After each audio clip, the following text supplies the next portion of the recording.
Bro మన మాటల్లో పడే ముందు మన సుబ్బారావు నీకు ఒకటి చూపించాలని తొందరపడుతున్నాడు, ఉత్సాహపడుతున్నాడు. కాదు ఈసారి మంచి వీడియో చూపించమని చెప్పండి. సుబ్బారావు గారు చూపించండి. ఈరోజే ఫస్ట్ టైం మాట్లాడబోతున్నాడు. మాటల్లో అరంగేట్రం ఈరోజు చేస్తున్నాడు. So let him talk. మాట్లాడేంత పెద్దవాడే అని అనుకోవట్లేదు, కానీ చూద్దాం ఏం మాట్లాడతాడు. నాకు టెన్షన్గానే ఉంది.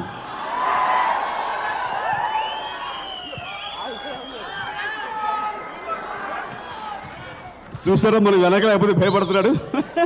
మనం ఉండాలి, వాడి వెనకాల మీరు ఉండాలి.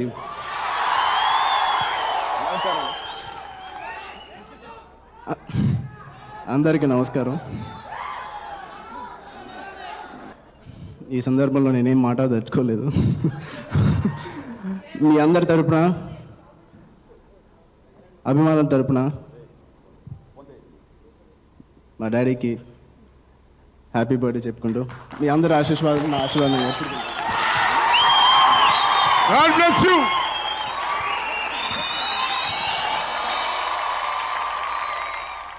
మీ నాన్నగారితో మొదటిసారి స్టేజ్ పంచుకున్న క్షణాలు, మధుర క్షణాలు ఎలా అనిపించింది సార్? చూస్తే నాకు ఇప్పటికీ చెమటలు వస్తున్నాయి సార్. నాకు స్టేజ్ ఫియర్ ఉందని నాకు అప్పుడే తెలిసింది. ఆయన ముందు ఇంకా ఏం మాట్లాడలేవు, ఇంకా మీ ముందు కానీ ఆయన ముందు కానీ. అసలు ఎప్పుడు స్టార్ట్ అయింది నువ్వు యాక్టర్ అవ్వాలని? ఒక చిన్నప్పటి నుంచి సార్. అసలు ఇంట్లో సార్ కదా మా bro sir, bro sir bro అది చిన్నప్పటి నుంచి పెద్ద ఎందుకో సినిమా విషయాలు కానీ సినిమా మ్యాగజైన్స్ కానీ మేము ఉన్న చోట డాడీ ఎప్పుడు పెట్టేవారు కాదు. అది కింద ఆఫీస్లోనే ఉండాలి, అవార్డులతో సహా, పోస్టర్తో సహా. సో అంటే వాటి ప్రభావం మీద ఉండకూడదనో లేకపోతే ఫస్ట్ చదువుకోవాలనే ఉద్దేశంతో. సో మేము కొంచెం సినిమా విషయాలు మాట్లాడాలంటే మేము భయపడేవాళ్ళం ఇంట్లో.